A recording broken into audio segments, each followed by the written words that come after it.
Go సంరక్షణ కోసం ధర్మ పోరాటానికి యుగ తులసి ఫౌండేషన్ సిద్ధమైంది.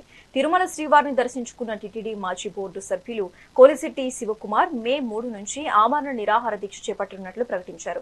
తెలంగాణలో గోవధను పూర్తిగా నిషేధించాలని, గోమాతను రాజ్యమాతగా గుర్తించాలని డిమాండ్ చేశారు.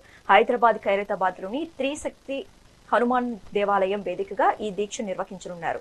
గోమాత రక్షణ కోసం ప్రతి ఒక్కరూ కలిసి రావాలని పిలుపునిచ్చారు. వెంకటేశాయ జై గోమాత.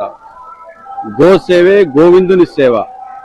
గో రక్షణ చేసినటువంటి గోవిందుని బాటలో ప్రతి ఒక్క హిందువు నడవాలని, ఆ వెంకటేశ్వర స్వామి గోవులను రక్షించాడు. మనం కూడా మన బాధ్యతగా గోవులను రక్షించాలనేటువంటి మహాసంకల్పంతో వెంకటేశ్వర స్వామి వారి సన్నిధిలో 1,00,000 గోవులతోని, దేశవాళీ గోవులతోని సొంత గోశాలను నిర్మించి స్వచ్ఛమైన దేశవాళీ ఆవు నెయ్యిని టీటీడీలో ప్రవేశపెట్టాలని తిరుమల తిరుపతి దేవస్థానం వారికి అప్పుడున్నటువంటి ఈవో శ్యామలరావు గారికి ఒక నివేదిక ఇవ్వడం జరిగింది.